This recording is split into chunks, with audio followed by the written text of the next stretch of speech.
Modern joint stock company کئی پہلوؤں سے شرکا اور مشارکہ کے مشابہ ہے۔ اس کے بہت سارے فیچرز وہ شرکا اور مشارکہ سے ملتے ہیں۔ کچھ چیزوں میں وہ شرکا، مشارکہ یا کہ اسلامک پارٹنرشپ سے مختلف ہے۔ اس پریزنٹیشن میں ہم یہ دیکھیں گے کہ جوائنٹ سٹاک کمپنی کیا ہے اور اس کے ڈسٹنکٹ فیچرز کیا ہیں۔ جوائنٹ سٹاک کمپنی ایک لیگل اینٹیٹی ہے، ایک آرٹیفیشل پرسن ہے کہ وچ از کریٹڈ بائی دی لا۔ اس کی ایک سیپریٹ آئیڈینٹی ہے۔ اس میں جو پارٹیسپیشن ہے وہ شیئرز کے ذریعے، جو کہ ایکول یونٹس ہوتے ہیں، ان کے ذریعے ہوتی ہے۔ شیئر فرض کریں کہ 10 روپے کا ہے، ممکن ہے کہ ایک شخص جو ہے وہ 100 شیئر لے، دوسرا شخص 1000 شیئر، تیسرا شخص 1,00,000 شیئرز لے، تو لیکن اس کی جو مالیت ہے وہ مساوی مالیت کے سرٹیفکیٹ یا کہ یونٹس ہوتے ہیں۔ شیئر ہولڈرز کی جو ذمہ داری ہے یا لائبلٹی وہ لمیٹڈ ہوتی ہے۔ یعنی اس کا مطلب یہ ہے کہ اگر کمپنی کو نقصان ہوتا ہے تو یہ نقصان ان کے پروفٹ کا ہوگا کہ انہیں پروفٹ نہیں ملے گا، یہ نقصان ان کے کیپٹل کا ہوگا کہ جو اصل رقم ہے ان کی وہ ساری کی ساری ممکن ہے کہ اس میں جو چلی جائے، لیکن یہ نقصان اس سے آگے نہیں جا سکتا۔ یعنی اس کا مطلب یہ ہے کہ شیئر ہولڈر سے یہ مطالبہ نہیں کیا جا سکتا کہ چونکہ یہ نقصان اتنا زیادہ ہو گیا ہے کہ اس کیپٹل سے پورا نہیں ہو رہا، تو تم جو تمہارے پرسنل ایسٹس ہیں، پراپرٹی ہے، جائیداد ہے، وہ بھی تم فروخت کرو اور یہ کمپنی کو دو۔ ہر شخص کی، ہر شیئر ہولڈر کی liability, responsibility, it is strictly restricted to his share. اس سے زیادہ اس کی لائبلٹی یا کہ رسپانسبلٹی نہیں ہوتی۔ اور جو اگلی بات ہے وہ یہ ہے کہ یہ جو شیئرز ہیں یہ آسانی کے ساتھ ٹریڈیبل ہوتے ہیں ان سیکنڈری مارکیٹ، کہ جس کو ہم کہتے ہیں اسٹاک ایکسچینج میں، کیپٹل مارکیٹ میں یہ یومیہ بنیادوں پر ان کی خرید و فروخت ہوتی ہے۔ تو اس کا مطلب یہ ہے کہ اگر کوئی شخص اس ارینجمنٹ سے ایگزٹ کرنا چاہے، نکلنا چاہے، تو وہ آسانی کے ساتھ وہ سیکنڈری مارکیٹ میں اپنے شیئر کو فروخت کر سکتا ہے۔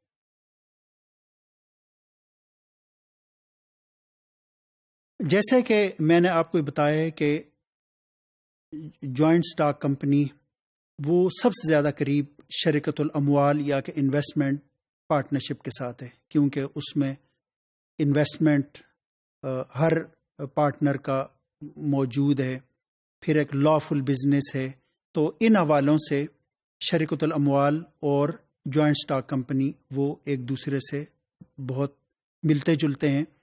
صرف فرق لمیٹڈ لائبلٹی کا ہے کہ اسلامک پارٹنرشپ میں یا شرکت الاموال میں جو پارٹنرز کی لائبلٹی ہے وہ ان لمیٹڈ ہے۔ یعنی اس کا مطلب یہ ہے کہ وہ ان کے کیپٹل سے ہٹ کے ان کے پرسنل ایسٹس تک بھی جا سکتی ہے۔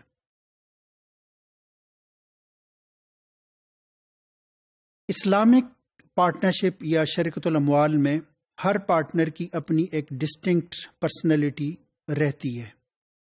یعنی ہم یہ نہیں ہوتا کہ پارٹنرشپ کا باقاعدہ کوئی وہ ایک لیگل اینٹیٹی ہو، وہ کوئی آرٹیفیشل پرسن ہو کہ جو کہ سو کرتا ہو، اسے سو کیا جا سکتا ہو، وہ اپنے نام پہ کوئی چیز جو خرید سکتا ہو، وہ فروخت کر سکتا ہو، لٹیگیشن اس کے نام پہ ہوتی ہو۔ یعنی اس کا مطلب یہ ہے کہ اسلامک پارٹنرشپ میں آرٹیفیشل پرسن کا وجود نہیں ہے، کہ ایک جس کو آپ یہ کہہ سکتے ہیں کہ لیگل پرسن، کہ جو کہ لیگل فکشن ہوتی ہے کہ ہم اسے ایک فرد کی طرح ہم اسے ٹریٹ کرتے ہیں اور ہم یہ کہتے ہیں کہ اسے ڈسپوزیشنز کا یا ایکٹس اور ٹرانزیکشنز کا اسے حق حاصل ہے۔ اسلامک پارٹنرشپ یا کہ عام پارٹنرشپ کے برعکس جوائنٹ سٹاک کمپنی ایک پرپیچول ایگزسٹنس ہے، یعنی کہ وہ کنٹینیو رہتی ہے۔ یعنی ایسا نہیں ہے کہ اگر کسی فرد کی ڈیتھ ہو گئی، انسینٹی ہو گئی، تو اس کی وجہ سے وہ جوائنٹ سٹاک کمپنی ختم ہو جائے گی، بلکہ وہ کنٹینیو کرے گی۔ اس کے ختم کرنے کے خاص لیگل طریقہ کار ہے کہ کورٹ اگر اسے فرض کریں کہ اسے ختم کرتی ہے اپنے کسی آرڈر سے، تو اس کے ذریعے ہی جو ہے وہ جوائنٹ سٹاک کمپنی ختم ہوگی۔ ادروائز وہ کسی فرد کی ڈیتھ سے، انسینٹی سے، یا کہ لاس آف لیگل کیپیسٹی سے جو پارٹنرشپ ہے وہ ختم نہیں ہوتی۔ اسی طریقے سے جو لائبلٹی ہے کمپنی کی، وہ ایک قسم کی لمیٹڈ ہے۔ جیسے کہ میں نے آپ کو بتایا کہ پارٹنرشپ میں یہ جو لائبلٹی ہے وہ ان لمیٹڈ ہے، where as joint stock company میں جو شیئر ہولڈرز ہیں ان کی جو لائبلٹی ہے وہ اسٹرکٹلی لمیٹڈ ہے ان کے شیئر تک، یعنی ان کے جو پرسنل ایسٹس ہیں وہ اس میں اٹیچ نہیں کیے جا سکتے۔